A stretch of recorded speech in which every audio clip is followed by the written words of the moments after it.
বাজারে বোতলজাত সয়াবিন তেলের সংকট বেড়েছে। ভোজ্য তেল সরবরাহকারী কোম্পানিগুলো বাজারে বোতলজাত তেলের সরবরাহ কমিয়ে দেওয়ায় এমন পরিস্থিতি তৈরি হয়েছে। এতে ভোগান্তিতে পড়েছে সাধারণ ক্রেতারা। আর বোতলজাত তেল না পেয়ে বাড়তি দরে খোলা সয়াবিন কিনে খেতে হচ্ছে তাদের। খুচরা বিক্রেতারা জানান, প্রায় 1 মাস ধরে কোম্পানিগুলো বাজারে ঠিকমতো তেল দিচ্ছে না। এখন হাতে গোনা 2-3টি কোম্পানি ছাড়া অন্য কোনো ব্র্যান্ডের বোতলজাত সয়াবিন তেল পাওয়া যাচ্ছে না। যেসব ব্র্যান্ডের তেল পাওয়া যাচ্ছে তাও চাহিদার তুলনায় পর্যাপ্ত নয়। বিশেষ করে 1-2 লিটারের বোতলজাত তেলের সরবরাহ একেবারেই কম।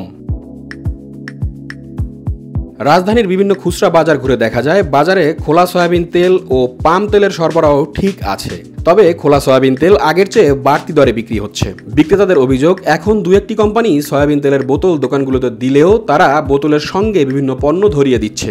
অন্যান্য পণ্য না নিলে সয়াবিন তেলের বোতল দেওয়া হচ্ছে না বলে অভিযোগ করেছেন খুচরা বিক্রেতারা। গত 2 সপ্তাহ ধরে বেশিরভাগ কোম্পানির তেল সরবরাহ সম্পূর্ণ বন্ধ রেখেছে। এই সুযোগে 2-1টি কোম্পানি স্বল্প পরিমাণে বোতলজাত তেল দিলেও তার সঙ্গে আটা, লবণ, চিনি সহ বেশ কিছু পণ্য নেওয়ার শর্ত জুড়ে দিচ্ছে। এসব কারণে বাজারের সব বিক্রেতারাই কোম্পানিগুলোর প্রতি বিরক্ত হয়ে আছে।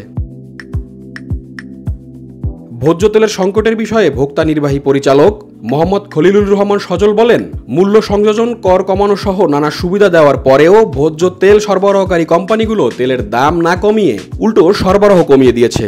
এখনই যদি বাণিজ্য মন্ত্রণালয় থেকে তাদের বিরুদ্ধে ব্যবস্থা না নেওয়া হয় তাহলে এবার রমজানে পরিস্থিতি আরও অস্বস্তিকর হতে পারে। নিউজ ডেস্ক, বার্তা 24।